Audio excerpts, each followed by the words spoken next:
So, fanfiction. Either you love it or hate it, there is literally no in between. And if you play Arknights, there is no way in hell that you haven't at least heard of some of the fanfictions that collectively traumatize the entire community. Because, you know, we can't have nice things in this fandom. So of course there is the equivalent of a kataokasan in the fanfiction space. And if you don't know kataokasan, well, let's just say Exia isn't having the best time.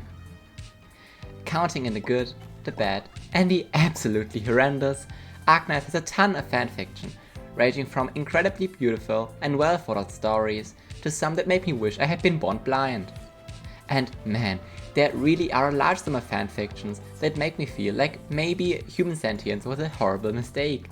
So if you don't want these fanfictions to ruin your whole day, I recommend avoiding these specific authors and fanfictions.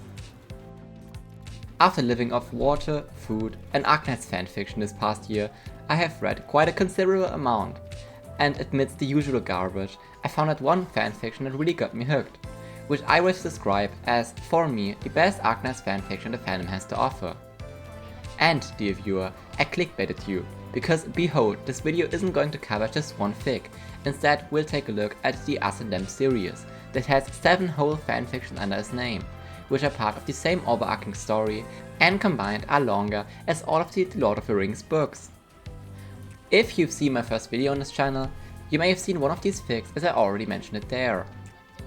The 3 main fanfictions are Goodbye Curly Head, Almost Green, and No Life Till Leather.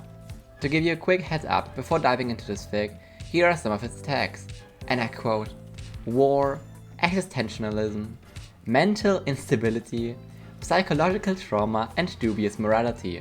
As you can probably tell, we're in for quite a wild ride, and I can promise you this will be absolutely glorious. This video will contain some spoilers obviously, mainly for Goodbye Curly Head. If you want to go in blind, I recommend reading it first and coming back to the video later.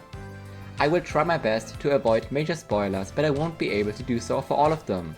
Here's basically a quick rundown on the story of Goodbye Curly Head, on which later fics are based. Goodbye Curly Head is a story mainly focused on one boy thrown into hell itself and told by God or the law to go fuck himself.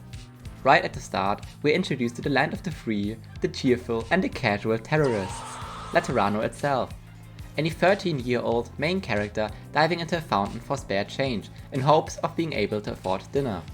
Yes, that's right, it's not the 20th fucking isekai! The main character is Andy.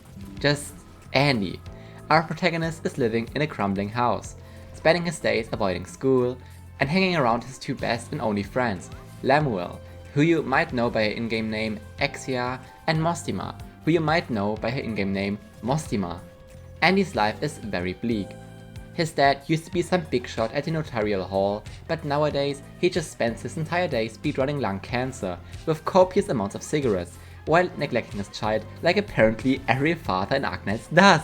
Like, why are there so many? Anywho, Andy feels incomplete. So what better way to escape this slow and unmoving reality than by getting radicalized by Lateran military propaganda and sent off to Castle to spread some holy spirit. Because Andy, this, and I remind you, 13-year-old child decides it would be the best of ideas to enlist in the military, which the recruiters for some reason let him? Like really, someone please call the child protection services so that not every child ends up on the front lines. Like fuck child labor, we're going with child soldiers. I'm beginning to see a pattern here. Half the Arknights cast is literally full of children getting fucked. Okay, let me word that a bit differently, of children getting demolished and put in the front lines. And so, Andy gets shipped off to Castel, and with Lemuel's beaming approval and Mostima's desperate skepticism, and that's where this fic really kicks off. And with all of that, how does Andy get separated from all that he's ever known, instead throwing himself into the mercenary life in the quagmire of the Castel Civil War? Also, how does his personality die, replaced by another? And how the hell did you almost back W? Both of them, in fact. Well, I don't know, you'd have to read up on that yourself. After chapter 22, we can choose between 2 different routes. Either continue reading this fic up to chapter 40 and then reading the sequel Almost Green, or stop there and go over to the spin-off, the No Life Till Leather fic. I won't spoil too much for either fics, but the Almost Green route focuses more on Lungmen and Laterano, while the No Life Till Leather route focuses more on Babel and Castle. If you like more of a romance story but also aren't afraid to read gore, No Life Till Leather is a good pick. And if you like a story more focused on character development, Almost Green is a great pick. There are also a few one-shots that contain either fluff or, and I quote, pity sex. What the fuck? Both fics are basically a coming of age story, with just a little bit of insanity sprinkled in there just for good measure.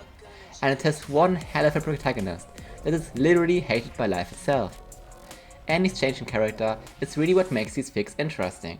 You have this careless, silly beaming child going from a moron to a hardened murderer who doesn't even blink at the slaughter of captives. It starts off with Andy adopting a sort of mask to wear, hiding the fact that he's still a pathetic child while clinging onto a lost ideal in hopes of getting some sort of closure at the end of it all.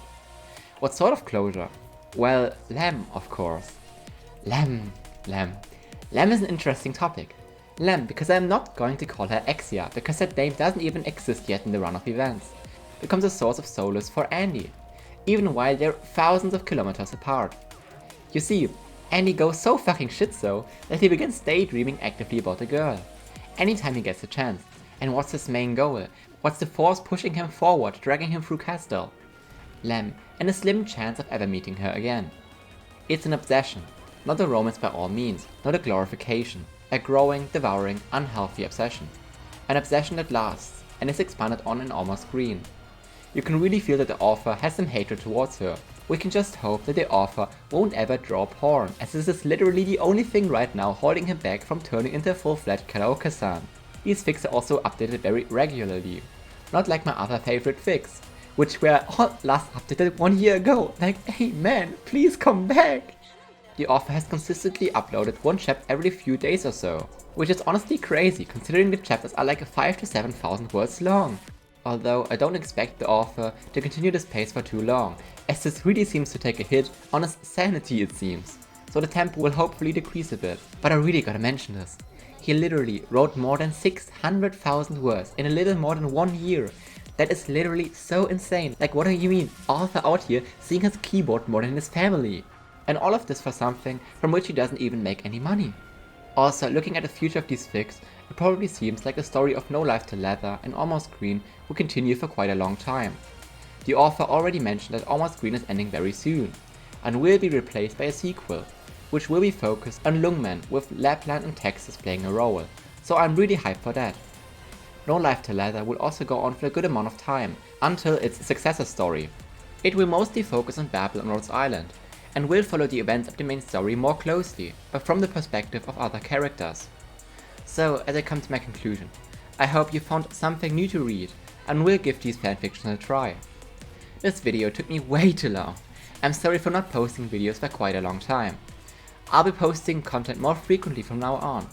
I have a ton of video ideas I still want to do, and I'm still incredibly passionate about this game, so stay tuned for more. Also, to those still watching, I've noticed that there are comparably few videos about Arknights Fanfiction on YouTube, including a lot more fanfiction recommendations. If this video doesn't do completely horribly, and if that interests you, leave a like, comment and subscribe, then I'll see you in the next video.